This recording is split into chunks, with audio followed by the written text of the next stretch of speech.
निरन्तारम् नमो सिद्धारम् नमो आयर्याणम् नमो वज्रायाणम् नमो लोये सवसागुणम्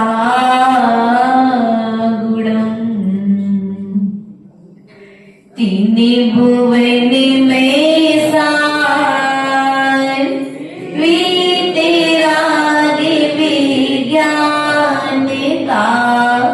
शिव स्वरूप शिविकार नमो त्रियोगी समारिके।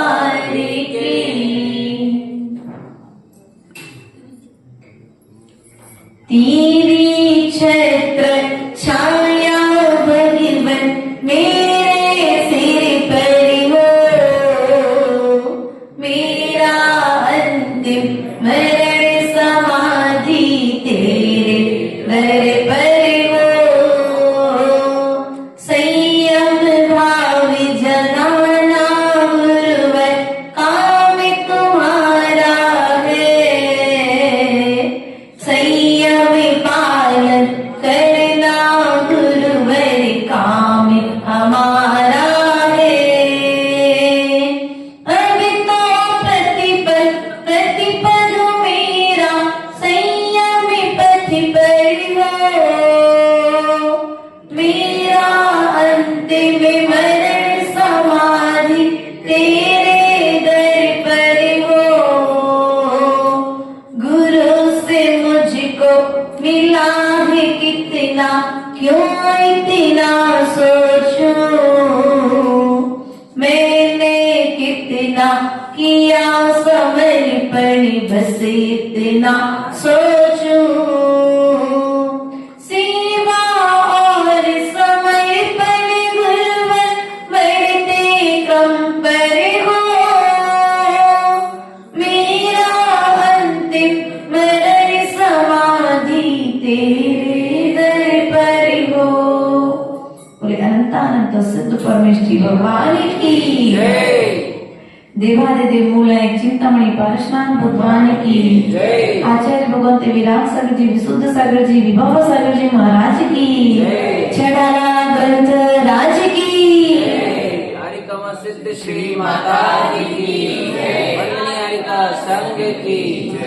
प्रिय बंधुओं, पूर्व की कारिकाओं के माध्यम से हमने सम्यक दर्शन, सम्यक ज्ञान और सम्यक चारित्र के विषय में समझा था। आचार्य भगवंत ने सम्यक दर्शन के विषय में भेद बताए, सम्यक ज्ञान के विषय में भेद बताए और सम्यक चारित्र के विषय में भेदों को बताया था। अर्थात सम्यक दृष्टि जीव के लक्षण बताए थे। किसके लक्षण बताए थे? बोलो तो। सम्यक दृष्टि जीव के। आप लोग कौन से जीव हो? सम्यक दृष्टि की मिथ्या दृष्टि? सम्यक दृष्टि। पक्का? अब प्रूफ क्या है आपके पास? क्या सम्यक दृष्टि जीव हो?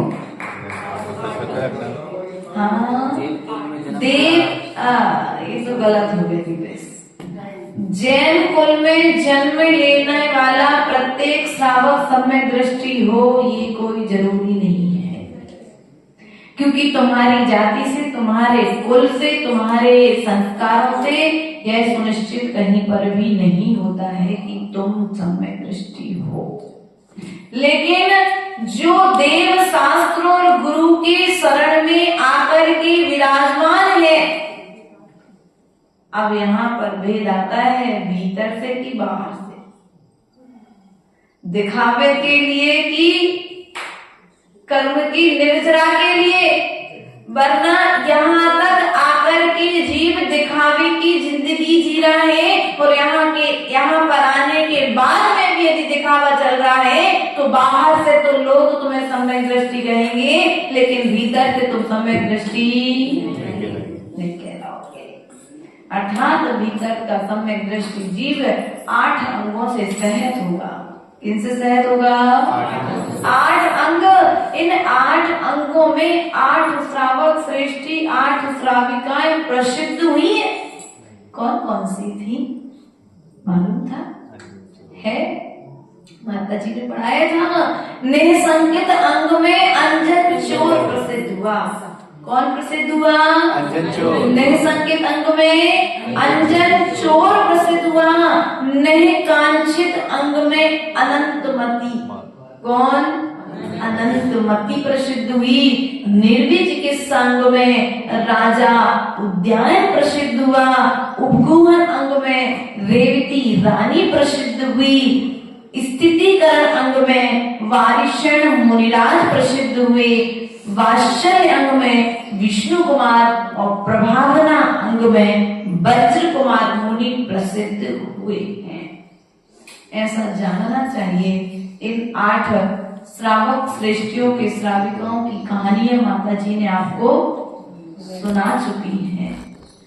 आपने अपन ने अंजन चोर का नाम भी सुना है, अनंतमती का भी नाम सुना है, और राजा उद्यान का भी नाम सुना है, वारिषण का नाम भी सुना है, और जिनेंद्र भक्त सेठ जिसने एक चोरी करके ले जाने वाले बहरूपिये से मंदिर के छत्र चौर बताए थे, लेकिन किसी को बताया, बचा लिए थे। फिर जाकर के उसका स्थितिकरण किया, और स्थितिकरण करने के पश्चात में उस चोर ने दीक्षा दान कर ली। इतना अच्छा संबोधन दिया, क्योंकि संबोधन देना भी एक बहुत बड़ी कला है। अब आचार्य भगवान ने ये तो इनके नाम बता दिए, तो आचार्य भगवान ने कहा कि ये जो 8 अंग हैं, ये 8 अंग हमारे शरीर की तरह हैं। किसकी तरह है? शरीर की तरह है। जैसे शरीर में हाथ पैर होते हैं ना, जिस प्रकार से शरीर में माथा होता है, मस्तिष्क होता है, जैसे शरीर में नितंब होता है, जैसे शरीर में पीठ होती है, उसी प्रकार से ये 8 अंग हैं।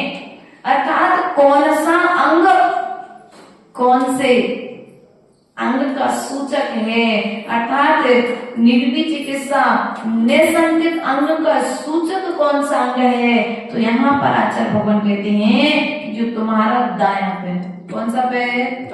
दायां अर्थात राइट। कौन सा पैर? दायां पैर जो है वह निसंकित अंग का सूचक है। इसलिए कभी भी कोई कार्यक्रम करने जाते हो, कोई श्रेष्ठ कार्य करते हो, तो भैया दायां पैर आगे। अर्थात अब तुम श्रेष्ठ कार्य करने के लिए बढ़ रहे हो, जीवन में उन्नति यदि चाहते हो, तो क्या करो? बिना शंका के तुम, क्यों प्राची गृह प्रवेश हुआ था? क्या हुआ था बेटा? सबसे पहले नंबर हमारी माता जी की दीक्षा हुई थी, और जब दीक्षा हुई थी ना, तो गुरु ने बताया था कि यदि तुम्हारा दायां स्वर चल रहा है तो दायां पैर रखना, और बायां स्वर चल रहा है तो बायां पैर रखना। अर्थात सर्वश्रेष्ठ यदि कोई है तो दायां स्वर में जो कार्य किए जाते हैं, दाएं पैर को आगे बढ़ा करके जो कार्य किए जाते हैं, वे तुम्हें सफलता को देने वाले, अर्थात निसंकित अंग का सूचक। कौन सा पैर? दायां पैर। आपके हिसाब से राइट। कौन सा है? आप तो लेफ्ट और राइट समझते हो, दायां बायां तो समझ में नहीं आता है। इसलिए जो तुम्हारा राइट पैर है वह निसंकित अंग का सूचक है, और जो तुम्हारा लेफ्ट अर्थात बायां पैर है वह निकांक्षित अंग का सूचक है। अब तुम्हें दोनों पैरों पर जब खड़ा होना है, तो अब तुम्हें क्या करना पड़ेगी? आकांक्षाओं से जब नवेली बहू प्रवेश करती है तो क्या होता है कि अभी तुमने एक पैर बढ़ाया था, शंकाओं से रहित हो गए थे, इस घर में प्रवेश करते समय तुम्हें किसी प्रकार की कोई शंका नहीं है। अब दूसरा पैर आगे बढ़ाओ, अब तुम आ तो गई हो, अब यहाँ आकर के जो है उसे स्वीकार करना, आगे की अपेक्षा बोलो तो। अब यहाँ प्रवेश के साथ में इच्छाओं का दमन कर दो और इच्छाओं को शांत कर दो। तुम्हारे भाग्य से तुम्हें जो मिला है वो तुम्हारे माता पिता ने दिया है, और तुम्हारे भाग्य में जो होगा सो हम ला करके देंगे। लेकिन यदि तुम इच्छा करोगी तो फिर विवाद खड़ा होगा। इसलिए इच्छाओं का भी क्या कर दो, बोलो दो, इच्छाओं को भी समन कर लो, शांत कर लो। उसके पश्चात में तीसरा आता है अपना बायां हाथ। कौन सा हाथ? अर्थात लेफ्ट अर्थात तुम्हारा निर्वी चिकित्सा अंग का सूचक है। उसके पश्चात में नितंब उपगुण अर्थात अमूढ़ दृष्टि अंग का सूचक है नितंब। उसके पश्चात में पीठ जो है वह स्थितिकरण अंग का सूचक है, और वात्सल्य उपगुहन अंग जो है वह पीठ है। उसके पश्चात में स्थितिकरण दायां हाथ, और वात्सल्य अंग हृदय का सूचक है, और मस्तिष्क जो है वह प्रभावना का सूचक बताया गया है। इस प्रकार से 8 अंगों की चर्चा यहाँ पर की गई है। हमारे शरीर में ही सारे, पीठ के बिना कोई बैठ सकता है क्या? बोलो बोलो तो, जोर से बोल दो। नहीं थक पाओगे आप लोग, नहीं थकाएंगे। पीठ के बिना बैठ सकते हो क्या? उसी प्रकार से यहाँ कहते हैं कि जैसे पीठ के बिना तुम बैठ नहीं सकते हो, उसी प्रकार से उपगुहन अंग के बिना सम्यक दर्शन का पालन नहीं हो सकता है। क्या? सम्यक दृष्टि जीव उपगुहन अंग का पालन करेगा। उसके पश्चात में स्थितिकरण अंग अर्थात दायां हाथ। कौन सा हाथ? जब भी दान करने की बात आती तो क्या करते भैया? सीधे हाथ से दान करो। द्रव्य चढ़ाने की बात आती तो क्या करते? सबसे पहले नंबर भैया गंधोदक लगाने की बात आती है सबसे पहले नंबर, चंदन लगाने की बात आती तो सबसे पहले नंबर। सीधे हाथ से काम करते हो ना। तो ऐसे यहाँ पर कह रहे हैं कि यदि तुम दूसरे का भला करना चाहते हो तो तुम्हारा हर व्यवहारिक कार्य में तुम्हारे राइट हाथ का उपयोग होता है। उसी प्रकार से यह स्थिति करण अंग यहाँ पर आकर के कह रहा है कि यदि तुम अपना भला करना चाहते हो तो पर का स्थितिकरण करना।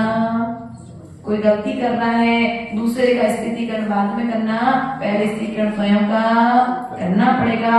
उसके पश्चात में हृदय वात्सल्य अंग का प्रतीक है। किसका प्रतीक है? वात्सल्य का, प्रेम का, जहाँ पर प्रेम के बीज प्रफुल्लित भी होते हैं और प्रेम के बीज नष्ट भी होते हैं। अर्थात यहाँ पर वात्सल्य अंग की चर्चा हो रही है।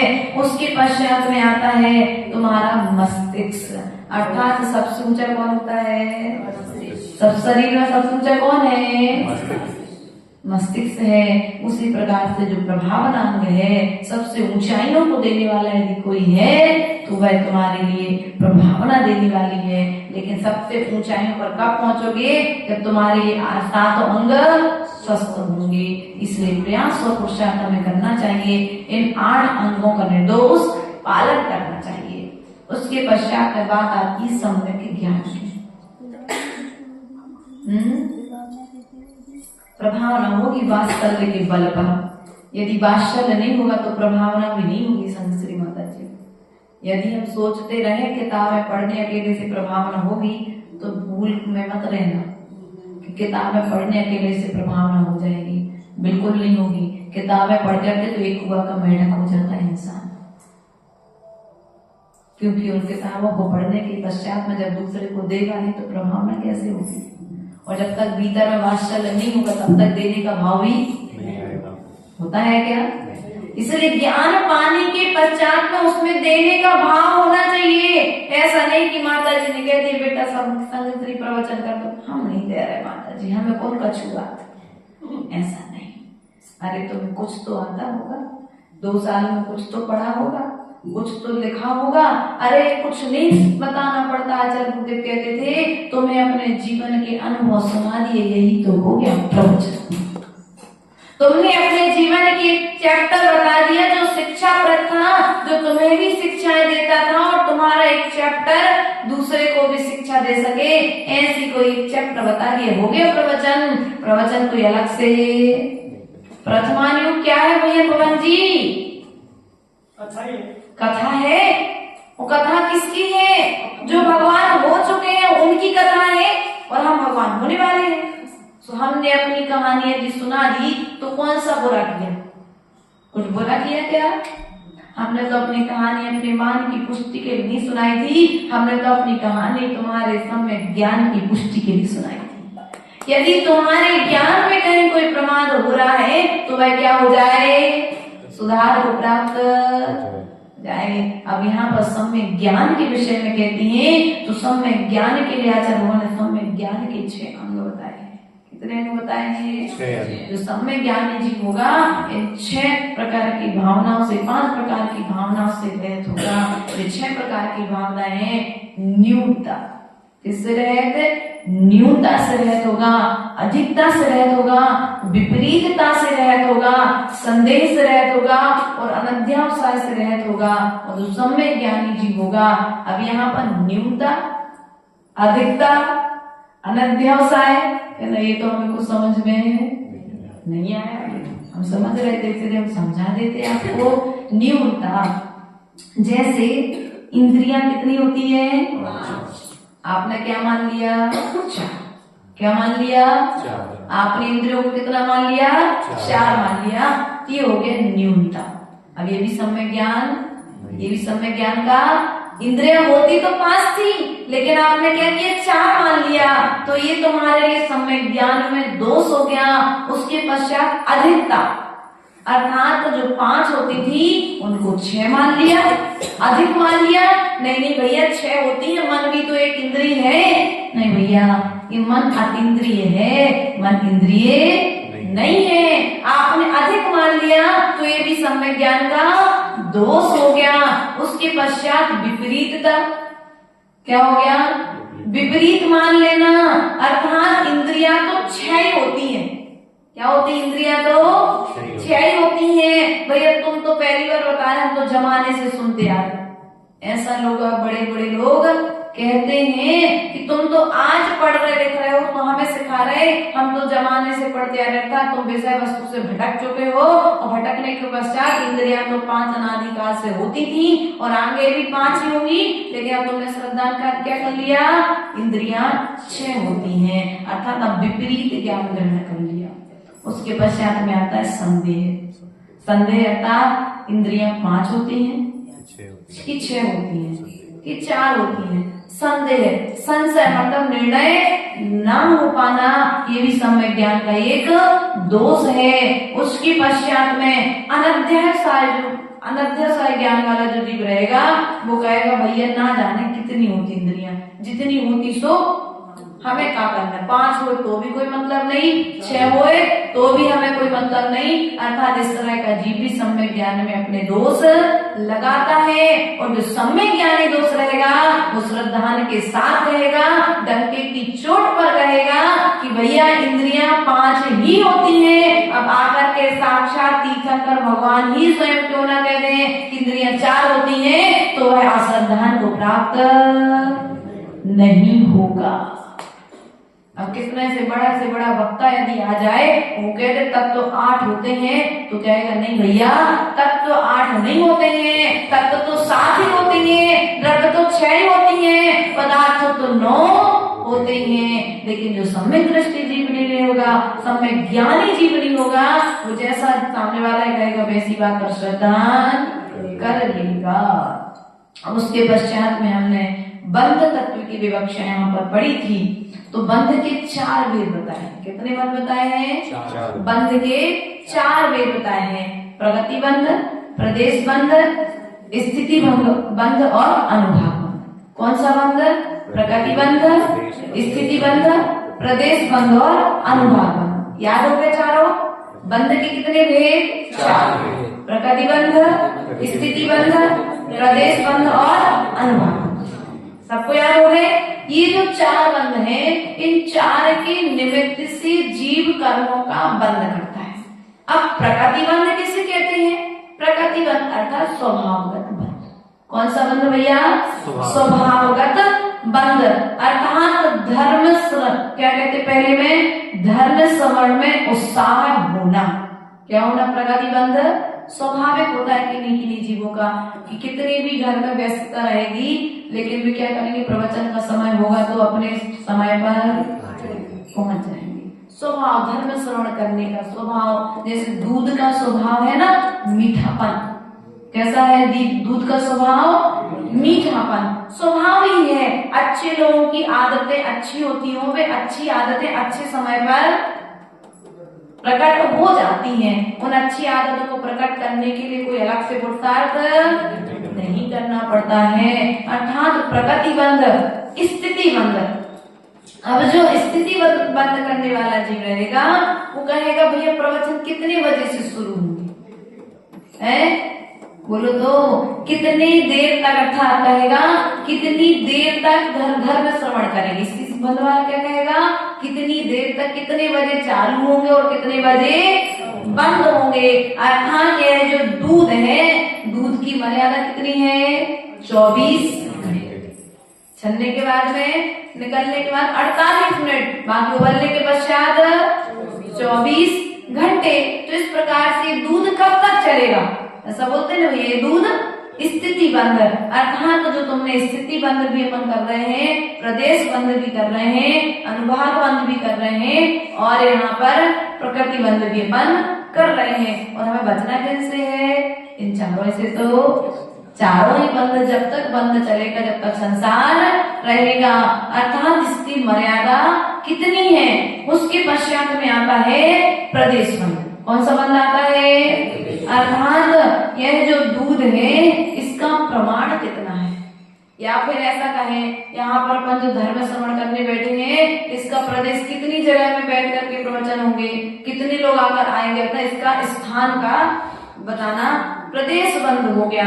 उसके पश्चात में आता है अनुभाग बंध। अनुभाग अर्थात गुण श्रेणी रूप निर्जरा धर्म श्रवण से, अर्थात इससे जो दूध हम ले रहे हैं, अर्थात जो धर्म श्रवण कर रहे हैं, इस धर्म श्रवण से कितने कर्म की निर्जरा होगी, या फिर ये जो दूध हम ले रहे हैं यह दूध कितना पौष्टिक है, बुद्धि को बढ़ाने वाला है, शरीर के बल को बढ़ाने वाला है, बालों को काला करने वाला है, आंखों की रोशनी को बढ़ाने वाला है, ऐसा ऐसा आदि आदि दूध के विषय में विशेषताएं। जब बच्चा दूध नहीं पीता है तो आप लोग कहते ना बेटा बुद्धि चाहिए तो क्या पियो, दूध पियो। अर्थात उसकी गुणवत्ता को बताने वाला जो है वह कौन है, अनुभाग बंध कहलाता है।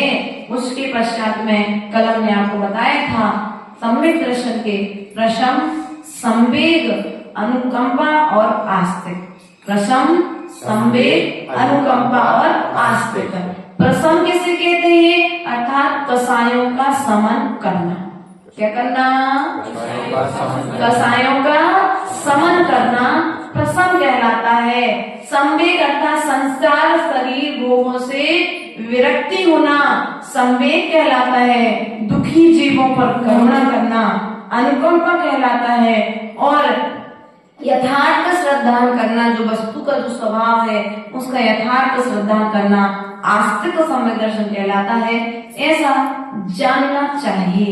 उसके पश्चात में कल अपन ने 57 के दो प्रकार से भेद देखे थे। आज यहाँ पर इन्होंने एक प्रकार से और बता दिए, अर्थात तीसरे प्रकार से 3 गुप्ती, 5 समिति, 10 धर्म, 12 भावनाएं और 22 परिचय और 5 प्रकार का चारित्र। कल अपन ने 5 महाव्रत और 5 चारित्र को ऊपर नीचे करके वहां पर किया था। आज यहाँ पर 10 धर्मों को भी प्लस कर दिया। इस प्रकार से 57 भेद यहाँ पर बताए गए हैं। अब चलते हैं अगले क्रम पर। अपने जो कार्य का नंबर 13-14 चल रही थी। पिता भूप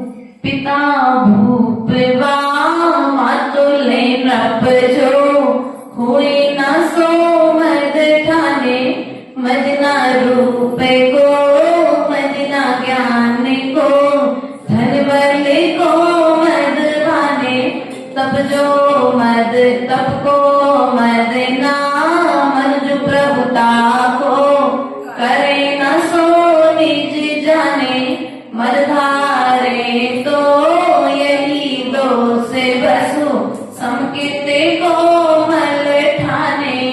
अर्थात यहाँ पर कहते 8 मदों के विषय में कहते हैं कि माता अर्थात पिता भुवा मातुल नभ, अर्थात जो पिता का कुल होता है, क्या कहते हैं पिता के कुल को?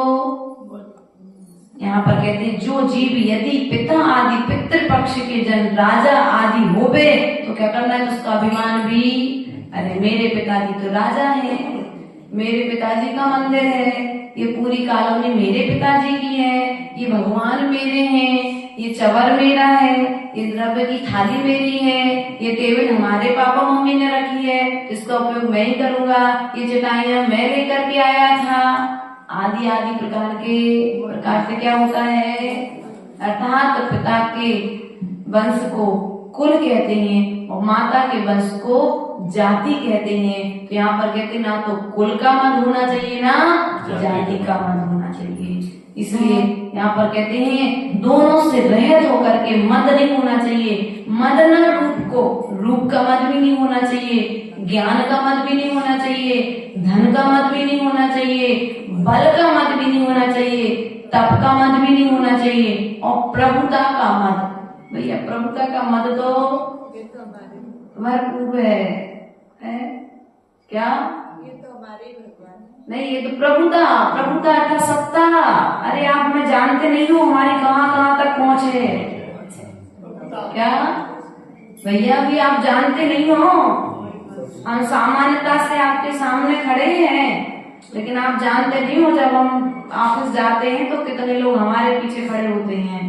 एक बैग बजाओ तो हजारों लोग सामने आकर के प्रभुता का हाथ पर पानी मिलता है भैया। घर में भले सास पानी नहीं दे, घर में तुम ऑफिसर्स नहीं हो, घर में तो तुम बहू हो और घर में तो तुम बेटे हो। तो जब बेटा ऑफिस से आएगा तो बेटे को माँ के पैर दबाने पड़ेंगे और बहू जब ऑफिस से आएगी तो उसे अपने कर्तव्य पालन भोजन बनाकर के परिवार को, क्योंकि बहू की शोभा घर के कार्यों में होती है और बेटी की शोभा व्यापार के कार्यों में होती है। और यदि दोनों ही व्यापार करने लगे तो फिर अपनी अपनी शोभा से रहकर बुरी लगे सो लग जाए। मनो हम तो ये सोचते कि तुम्हारी नौकरी इसलिए छूट जाए, कम से कम एक सदगृहिणी तो सदगृहिणी बन सको, तुम एक दूसरे के लिए टाइम दे सको। अर्थात तुम तो दे रहे लेकिन तुमसे भी अन्य लोग और क्या क्या हो रहा है, हम तो उनकी चर्चाएं करते जो मार्ग से भटक चुके हैं। हम तो उनके लिए संबोधन देते हैं और उनसे हम तो सबसे यही कहते हैं कि देखो पढ़ना बुरा नहीं है अखिलेश भैया, पढ़ना बुरा नहीं है, पढ़ाना बुरा नहीं है। खूब लड़कियों को पढ़ाओ, जितना तुम्हें पढ़ाना है माता पिता से कहेंगे। हर क्षेत्र में योग्यता, बच्चे को योग्य बना दो, लेकिन अंतिम शिक्षा उसे देना यही कि बेटा जिस घर में तुम जा रही हो उस घर के माता पिता तुमसे जैसा कहें तुम वैसा कार्य करना। अपने शिक्षा के चक्कर में उनका अपमान। हाँ, अब आप जानते नहीं हो कि हमने डबल एमए करी है ना, आप जानते नहीं हो कि हमने इतनी पढ़ाई। आप अभी हमें अगर ऑफिसर होते हो तो नहीं है ना। क्या करते हैं, एक दूसरे को दबाने के लिए इस तरह की व्यवस्थाएं। घरों में विवाद का कारण क्या? प्रभुता। अबे जानते नहीं, तुम्हारे घर में आ गए सो भले ही जब हम अपने घर में थे ना तो मोहल्ले में जब निकलते थे तो लोग हमें खड़े हो जाते थे। क्या? प्रभुता का मद। हमारी कितनी पहचान है बैंक में। भैया ध्यान रखना, लोगों को खड़े करने के लिए पद की जरूरत नहीं होती है। लोगों को यदि खड़ा करना है तो तुम्हारा व्यवहार ही काफी है। यदि तुम्हारा प्रेम का व्यवहार है तो जब तुम घर में आओगे नौकरी करके भी तो सास क्या कहेगी, बेटा कोई बात नहीं, थोड़े देर तू आराम कर, मैं काम कर देती। लेकिन यदि तुमने सास को एहसास दिलाने का कार्य किया कि मैं नौकरी करती हूँ तुम काम करो, तो फिर सास कहेगी देखो अब तुम नौकरी भी करो और तुम काम भी करो। लेकिन अहंकार से रहित होकर के यदि कार्य करोगे, नम्रता पूर्वक यदि कार्य करोगे तो वही नम्रता तुम्हारे लिए ऊंचाइयों को प्रदान करेगी। अर्थात तुम्हारे लिए तुम्हारे मित्र खड़े कर देगी। क्या कर देगी? हर रास्ते पर, हर मोड़ पर तुम्हें मित्र। और यदि नम्रता नहीं है तो फिर घर में भी शत्रु और बाहर में शत्रु तो है ही। इसलिए प्रभुता का मन नहीं होना चाहिए। मेरे पास इतना धन है, मेरे पास इतना बल है, मेरे पास ऐसा है, मेरे पापा ऐसे हैं, मेरी मम्मी ऐसी है, मेरी बहू ऐसी है, मेरा बेटा ऐसा काम करता है, नाना तरह से क्या करते हैं हम अपनी प्रभुता का प्रचार करते रहते हैं। ऐसा हमको नहीं करना है। करे न सो निज जाने, अर्थात इनको जो नहीं करता है इन 8 मदों को, वो निज को जानता है। मद धारे तो यही दोष वसु, अर्थात इन 8 मदों को त्यागने वाला संकित मल को मल ठाने, अर्थात कहते हैं जो 8 प्रकार के इन मदों को त्याग करता है, दोष होकर के समय दर्शन में दोष लगाते हैं। किसमें दोष लगाते हैं? जो 8 मदों को पालन करता है वह अपने समय दर्शन में दोष लगाता है। इसलिए कभी भी अपने समय दर्शन में दोष, अब देखो अभी तक तो 8 अंगों की चर्चा कर रहे थे, लेकिन पंडित दौलत राम जी ने कहा ठीक है भैया ये 8 अंग तो बता दिए, अब ये 8 मद तो बता दो जिनके कारण समय दर्शन से पीछे हो रहे। क्योंकि मद ही तो है जो हमें मदहोश करके रखा है, बेहोश करके रखा है जिसने।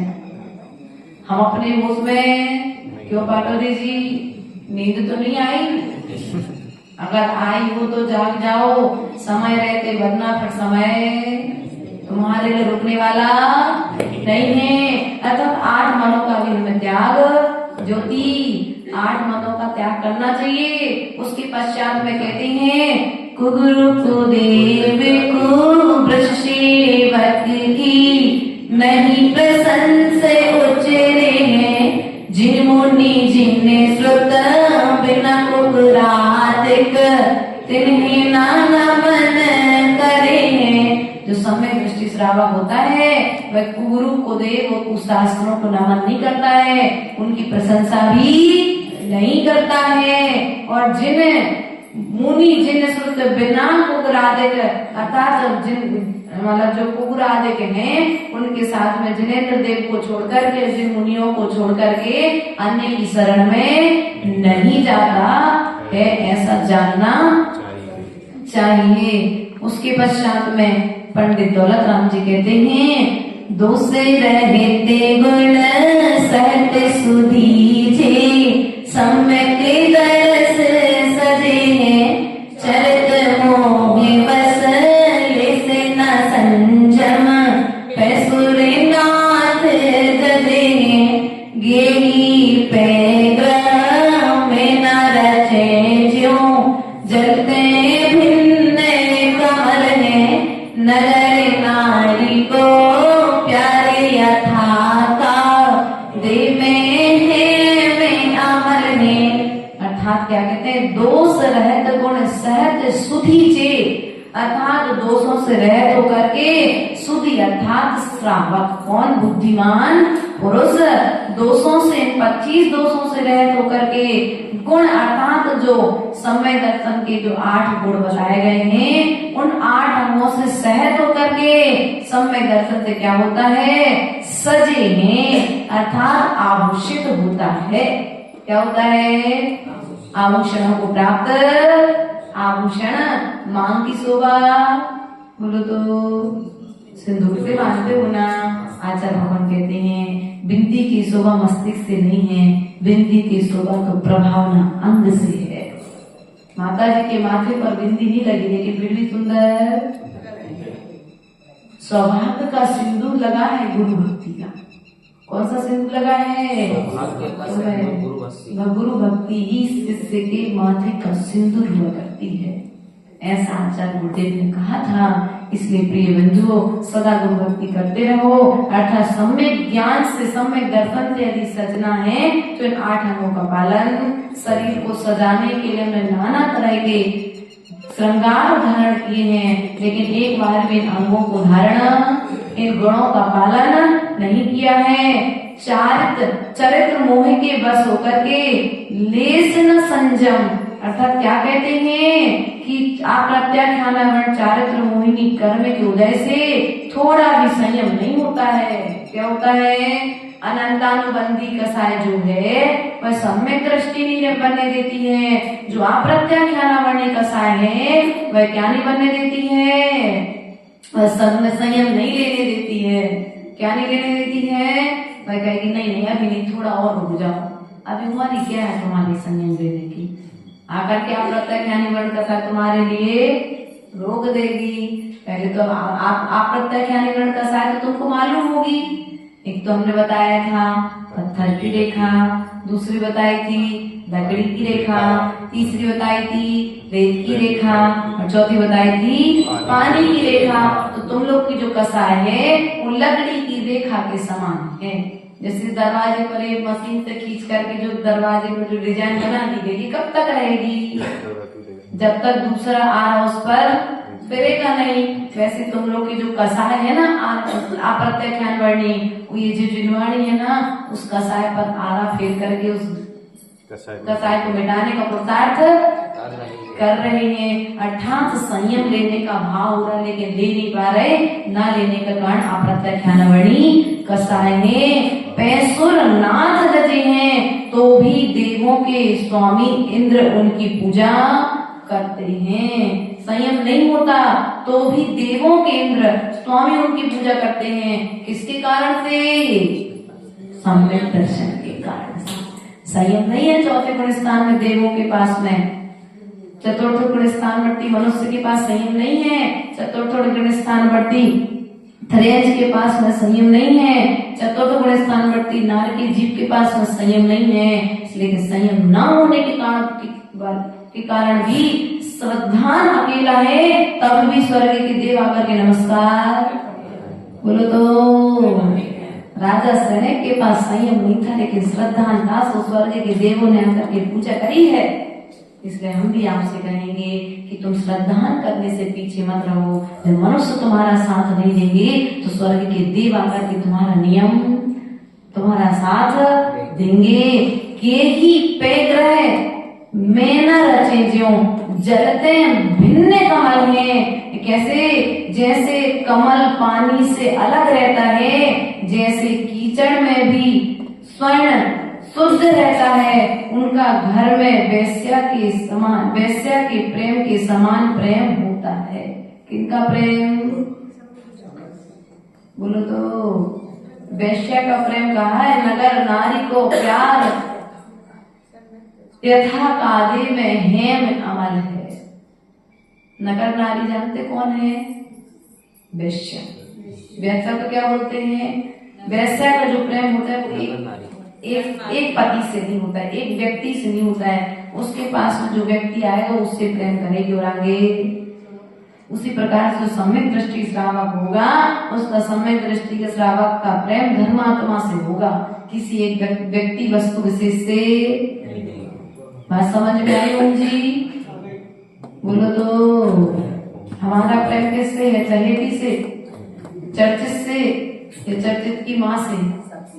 किसी पर्सनल से यदि है तो सम्यक दृष्टि जीव की विशेषता रहेगी, उसका प्रेम क्षणिक रहेगा।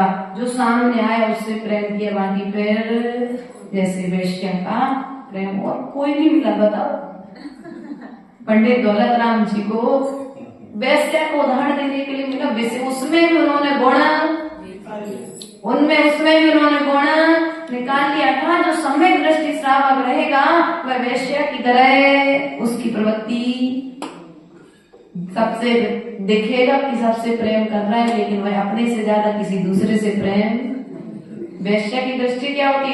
जो पुरुष उसके पास जाता है उसे लगता है मुझे सबसे ज्यादा प्रेम करती है, लेकिन वेश्या को उस पुरुष से प्रेम नहीं है, उस पुरुष के जेब में आने वाले धन से प्रेम होता है। अर्थात उसके भीतर में उसे अपनी स्वयं की सुरक्षा भी करनी है और सामने वाले के धन को भी अपना। उसी प्रकार से तुम्हारा भी लक्ष्य होना चाहिए कि सबके बीच में रहते हुए भी जैसे जलते भिन्न कमल हैं, जल में रहते हुए कीचड़ में रहते हुए भी वह कमल की ऊपर में यदि पानी की बूंदें पहुंच जाएं तो वे मोती की तरह चमकने लगती हैं। उसी प्रकार से तुम सम्यक दृष्टि श्रावकों के बीच में रहो। इस पंचम काल में भले ही तुम्हें जन्म मिला है, लेकिन तुम इस काल में आने के बाद में भी जैसे वह कमल जल से भिन्न है, कीचड़ से भिन्न है, तुम भी कसायों से भिन्न रहो, भी कथाओं से भिन्न रहो, कसायों से भी कथाओं से, कुरु कुदेव शास्त्रों की संगति से तुम्हें भिन्न अब कौन की संगति करे माता जी, कोई मिलते नहीं है, हम उन्हीं की संगति में। नहीं भैया, ऐसा नहीं करना है, ऐसा करने से हमारे सम्यक दर्शन में दोष लगता है।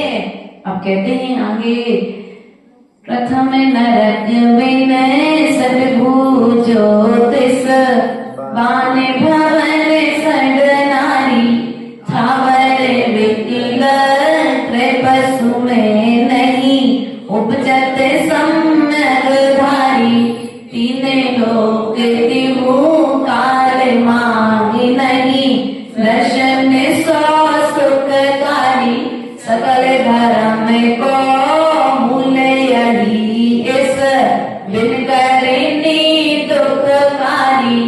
अर्थात जो सम्यक दृष्टि होगा उसकी उत्पत्ति कहाँ होगी और अनुत्पत्ति कहाँ नहीं हो सकती है। अर्थात जो सम्यक दृष्टि जीव होगा वह मात्र प्रथम नरक में जन्म लेगा। कहाँ पर जन्म लेगा? बाकी और अन्य जगह पर। अब यहाँ पर अन्य जगह और कौन कौन सी कही है? तो कहते हैं ज्योतिष देव। कौन से देव नहीं होगा? वह ज्योतिष देव नहीं होगा।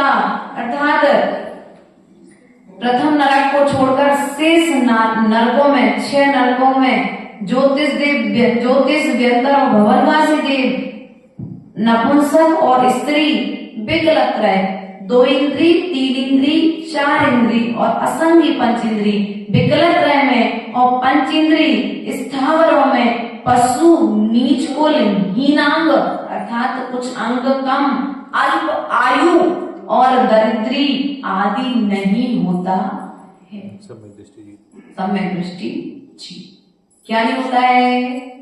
आप सम्यक दृष्टि होना तो दरिद्री नहीं होगी। पूर्व जन्म का कोई पाप कर्म का उदय होगा तो भले तुम्हें लग रहा है कि आज तुम्हारे पास में धन नहीं है, लेकिन ध्यान रखना सबसे बड़ा धन वो कागज का धन नहीं है। जिनेंद्र भगवान की जो शरण मिली है वही सबसे बड़ा धन है। तुम्हें जो त्रिवाणी की पेज पलटने का सौभाग्य मिल रहा है वही तुम्हारे लिए सबसे बड़ा धन है। साधुओं के हाथों में जो तुम्हें सब ग्रास देने का सौभाग्य मिल रहा है ना, यही सबसे बड़ा धन है। धन है अर्थात पुण्य अर्जन का साधन है और पुण्य से ही तो पैसा आता है ना। इसलिए जिनके पास पुण्य अर्जन करने की कला है वो पैसा एक दिन अपने दरवाजे पर स्वयं ले आएगा, अपने आप चल करके आएगा। और जो पुण्य नहीं करता है उसके पास आया हुआ धन भी धीरे धीरे चला जाएगा। अर्थात सम्यक दृष्टि जीव प्रथम नरक में उत्पन्न होता है, अन्य अन्य स्थानों पर उत्पन्न नहीं होता है। 3 लोक तिहु काल माही दर्शन सो सुखकारी अर्थात तीनों लोकों में तथा तीनों कालों में सम्यक दर्शन के समान और कोई सुख देने वाला नहीं है। सकल धर्म को मूल है। अब क्या कहते हैं? सभी प्रकार के जो धर्म बताए हैं उन सभी धर्मों का मूल क्या है? सम्यक दर्शन। पेड़ की जड़ बोलो तो जैसे पेड़ की जड़ है उसी प्रकार से धर्म की जड़ क्या है? सम्यक दर्शन है। इस बिन करनी दुखकारी। जो अगर इस माया जीवन में दुख आ रहा है तो समझ लो मिथ्यात्व के कारण ये दुख उत्पन्न हो रहा है। सम्यक दृष्टि का भी दुख ही नहीं होता है क्या? आचार्य गुरुदेव ने बोला था सम्यक दृष्टि कभी रोता नहीं है। सम्यक दृष्टि तो हमेशा अपने कर्मों के विषय में कहता भैया ये मेरा कर्मोदय है, सदा समता में रहता है, ये तो मेरा ही कर्मोदय, कभी दोषारोपण दुखी नहीं होता। दरवाजे दरवाजे पर कहने के लिए नहीं जाता कि मेरी बहू ने ऐसा कर दिया, मेरी सास ने ऐसा कर दिया, मेरे बेटे ने ऐसा कर दिया, मेरी बेटी ने ऐसा कर दिया, या पति ने ऐसा कर दिया। पत्नी कहेगी, पति कहेगा पत्नी ने ऐसा कर दिया। तो सम्यक दृष्टि होगा वो पर को दोष देने नहीं जाएगा, इसलिए तो वह दुख भी उसे सुख का कारण बन जाएगा। अब यहाँ पर कहते हैं अंतिम कारिका के माध्यम से मोक्ष महल की प्रथम सीढ़ी यामिनी ज्ञानी चरित्रा सम्यक ताना लहे सुसोदर दर्शन धारो भव्य पवित्रा दौले समझ सुन चेत साई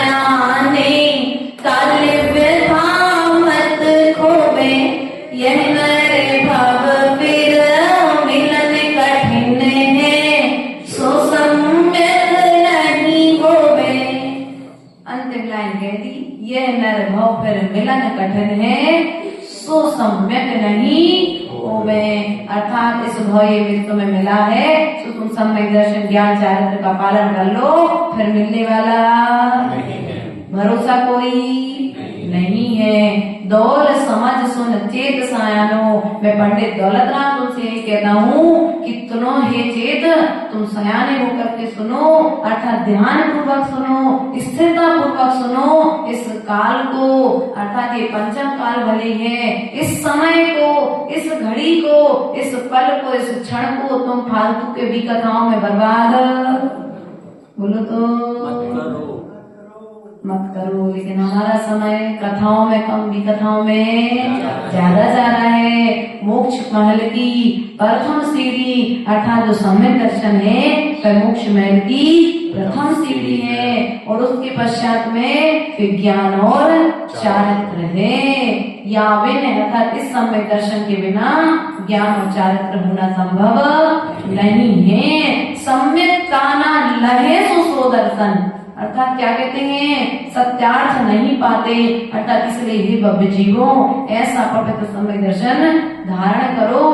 इसको धारण करो, इसलिए सम्यक दर्शन को तुम निर्विकल्पता पूर्वक धारण करने का पुरुषार्थ करो। प्रथम ढाल में हमने दुखों को जाना था, दूसरी ढाल में दुखों के कारण को जाना था, और तीसरी ढाल में अब दुखों के कारणों के निवारण को जाना है। अब निवारण यदि करना है, देखो हमने पहले बीमारी बता दी, बीमारी का कारण क्या है। पहले तो बीमारी पता हुई, फिर बीमारी किस कारण से हो रही, अब वो भी पता पड़ गया। अब हमने बीमारी का इलाज भी आपको बता दिया है। अब तुम कर लोगे तो स्वस्थ हो जाओगे, और इलाज नहीं करोगे तो फिर स्वस्थ होने वाले नहीं हो। 3 लोगों 3 काल के दुखों को तो अनादिकाल से भोगते आए हो, और आगे भी भोगते रहोगे। ऐसा आज हमने 6 ढाला की तीसरी ढाल पूर्ण की। बोले परम पूज्य आचार्य गुरु 108 विभव सागर जी महाराज की जय।